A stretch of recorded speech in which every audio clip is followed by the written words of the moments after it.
हरे कृष्ण, जय माता दी। आप सभी श्रोताओं को शारदीय नवरात्रि की बहुत बहुत शुभकामनाएं। प्रिय श्रोताओं, हर साल आश्विन महीने के शुक्ल पक्ष की प्रतिपदा से लेकर दशमी तिथि तक हम सभी बहुत धूमधाम, श्रद्धा और विश्वास के साथ शारदीय नवरात्रि का पर्व मनाते हैं। आमतौर पर नवरात्रि 9 दिनों की होती है, गुप्त नवरात्रि 10 दिनों की मानी जाती है। लेकिन इस बार साल 2025 की शारदीय नवरात्रि एक विशेष संयोग लेकर आ रही है। जी हाँ, इस बार नवरात्रि के दिन बढ़कर 10 हो रहे हैं और यही इसे बना रहे हैं बहुत ही खास और अद्भुत।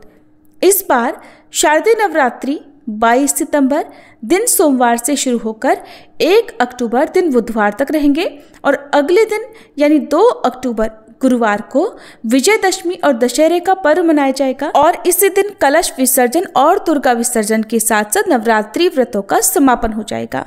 इस बार शारदीय नवरात्रि का पहला दिन रहेगा 22 सितंबर सोमवार को।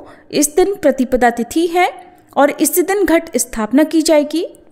प्रतिपदा तिथि 22 सितंबर सोमवार को तड़के 1:24 से देखा जाए तो 21 सितंबर रविवार की देर रात का ये समय रहेगा। 1:24 से शुरू होकर प्रतिपदा तिथि 23 सितंबर मंगलवार को सुबह 2:55 पर समाप्त होगी और कलश स्थापना 22 सितंबर सोमवार को सुबह 6:09 से 8:06 के बीच में की जाएगी और इसके अलावा दूसरा अभिजीत मुहूर्त सुबह 11:49 से दोपहर 12:38 तक रहेगा। नवरात्रि व्रतों का शुभारंभ होता है माँ शैलपुत्री की पूजा से और माँ सिद्धिदात्री की पूजा के साथ ही नवरात्रि व्रत समाप्त हो जाते हैं। क्योंकि इस बार सोमवार से नवरात्रि शुरू हो रही है तो माता रानी इस बार हाथी पर सवार होकर आ रही हैं और हाथी पर सवार होकर आगमन का अर्थ होता है सुख, समृद्धि और अच्छी वर्षा का भरपूर आशीर्वाद। और इस बार शारदीय नवरात्रि का क्रम इस प्रकार रहेगा। 22 सितंबर को माँ शैलपुत्री, 23 सितंबर को माँ ब्रह्मचारिणी, 24 सितंबर को माँ चंद्रघंटा, 25 सितंबर को तृतीया तिथि बढ़ी हुई है यानी तृतीया तिथि की वृद्धि हो रही है, इसलिए इस दिन नवरात्रि का तीसरा दिन ही माना जाएगा। 26 सितंबर को माँ कूष्मांडा, 27 सितंबर को माँ स्कंद माता, 28 सितंबर को माँ कात्यायनी, 29 सितंबर को माँ कालरात्रि, 30 सितंबर को माँ महागौरी और 1 अक्टूबर को माँ सिद्धिदात्री की पूजा होगी। ध्यान रखेगा, इस बार तृतीया तिथि 2 दिन पड़ रही है, 24 और 25 सितंबर को। इसी वजह से चतुर्थी की पूजा 26 सितंबर को होगी और इस बार अष्टमी तिथि जिसे महाअष्टमी कहते हैं 30 सितंबर मंगलवार को, महानवमी 1 अक्टूबर बुधवार को और दशमी तिथि 2 अक्टूबर गुरुवार को रहेगी।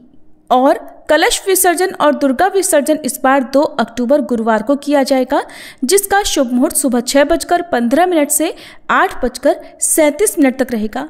हालांकि बहुत से लोग अष्टमी और नवमी तिथि में भी शाम को पूजा करने के बाद दुर्गा विसर्जन कर देते हैं। वैसे तो भक्त नवरात्रि के पूरे 9 दिन तक ही उपवास करते हैं, लेकिन कुछ भक्त पहला और आखिरी नवरात्रि व्रत करते हैं। ऐसे में जिनके घर में अष्टमी के दिन कन्या पूजन होता हो, उन्हें सप्तमी तिथि को उपवास रखकर फिर अष्टमी तिथि को कन्या पूजन करना चाहिए। और ऐसे में इस बार सप्तमी तिथि 29 सितंबर को रहेगी। इस दिन आपको उपवास रखना है। और जिनके यहाँ पर नवमी तिथि के दिन कन्या पूजन होता है और जो लोग केवल पहला और आखिरी उपवास ही रखना चाहते हैं, उन्हें 30 सितंबर को अष्टमी तिथि का उपवास करके फिर 1 अक्टूबर को माँ सिद्धिदात्री की पूजा करने के बाद ही कन्या पूजन करना चाहिए। अष्टमी तिथि यानी 30 सितंबर मंगलवार को कन्या पूजन का शुभ मुहूर्त रहेगा सुबह 6:22 से लेकर दोपहर 12:35 तक और नवमी तिथि यानी 1 अक्टूबर बुधवार को कन्या पूजन शुभ मुहूर्त रहेगा सुबह 6:22 से 11:55 तक। कमेंट बॉक्स में जरूर बताइएगा कि आपके यहाँ पर कन्या पूजन किस तिथि में किया जाता है।